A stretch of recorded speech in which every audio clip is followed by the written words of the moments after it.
महात्मा गांधी का हुआ था जन्म। 151 साल पहले हुआ था जन्म। दुनिया को समझाया था अहिंसा का महत्व, दिया था सत्याग्रह का अचूक हथियार। लाल बहादुर शास्त्री का भी हुआ था जन्म। देश के दूसरे प्रधानमंत्री थे लाल बहादुर शास्त्री। जय जवान जय किसान का दिया था नारा। 1965 की लड़ाई में पाक को सिखाया था सबक। आज का दिन बेहद खास है, न केवल भारत के इतिहास में बल्कि दुनिया के इतिहास में। आज ही के दिन 151 साल पहले दुनिया में एक ऐसे शख्स का जन्म हुआ था जिन्होंने दुनिया को सत्य अहिंसा से परिचित कराया था, दुनिया को सत्याग्रह का अचूक हथियार दिया था। वो शख्स कोई और नहीं थे बल्कि मोहनदास करमचंद गांधी थे। दुनिया जिन्हें महात्मा के नाम से जानती है, बापू कहकर पुकारती है, और हम भारतवासियों के तो वो राष्ट्रपिता हैं। पोरबंदर में हुआ था बापू का जन्म। महात्मा गांधी का जन्म 2 अक्टूबर 1869 को पोरबंदर में हुआ। पोरबंदर के दीवान करमचंद गांधी और उनकी चौथी पत्नी पुतलीबाई के बेटे ही आगे चलकर महात्मा बने। इस घटना ने बदली बापू की जिंदगी। 1893 में गुजराती व्यापारी शेख अब्दुल्ला के बुलावे पर दक्षिण अफ्रीका गए और वहीं के हो गए। डरबन से प्रिटोरिया जा रहे थे, तब फर्स्ट क्लास का टिकट होने के बावजूद एक गोरे ने उन्हें रात को ट्रेन से उतार दिया। स्टेशन पर रात बितानी पड़ी। इससे उन्हें भारतीयों के साथ हो रहे भेदभाव के खिलाफ आवाज उठाने की प्रेरणा मिली।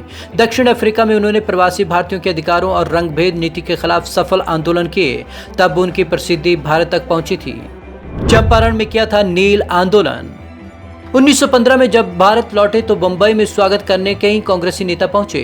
गोपाल कृष्ण गोखले भी इनमें से एक थे, जिन्हें गांधी जी का राजनीतिक गुरु भी कहा जाता है। गोखले की सलाह पर ही गांधी जी ने देश का भ्रमण किया। 1917 में चंपारण से नील आंदोलन की शुरुआत की और सफलता मिली।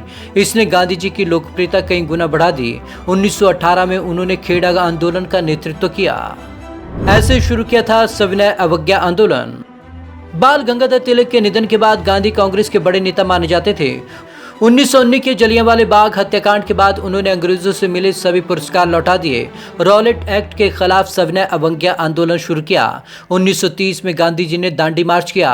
नमक सत्याग्रह नाम से मशहूर गांधी जी की 200 मील लंबी यात्रा में उन्होंने नमक न बनाने के ब्रिटिश कानून को भी तोड़ा। बापू के प्रयासों से आजाद हुआ भारत। आखिरकार 15 अगस्त 1947 को हिंदुस्तान आजाद हो गया।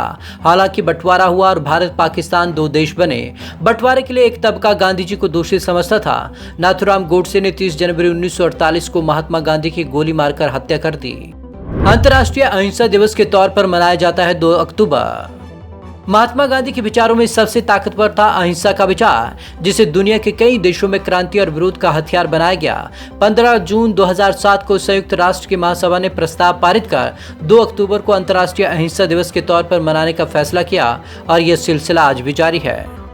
आज शास्त्री जी का भी जन्मदिन। आज ही के दिन देश के दूसरे प्रधानमंत्री लाल बहादुर शास्त्री का जन्म हुआ था। अपनी सादगी के लिए मशहूर शास्त्री जी ने उस वक्त देश की बागडोर संभाली थी जब देश के पहले प्रधानमंत्री पंडित जवाहरलाल नेहरू का निधन हुआ था। 1965 की लड़ाई में पाकिस्तान को सिखाया था सबक। शास्त्री ने जब देश की बागडोर संभाली तो उस वक्त देश 1962 के युद्ध में मिले जख्म से उबरने की कोशिश कर रहा था। इस बीच पाकिस्तान ने भारत पर आक्रमण किया, जिसके बाद छोटे कद के शास्त्री जी का विराट रूप देखने को मिला। उनकी अगुवाई में देश ने पाकिस्तान को वो सबक सिखाया जो वो आज तक नहीं भूल पाता है। Bureau report, Punjab Kesari TV, Chandigarh.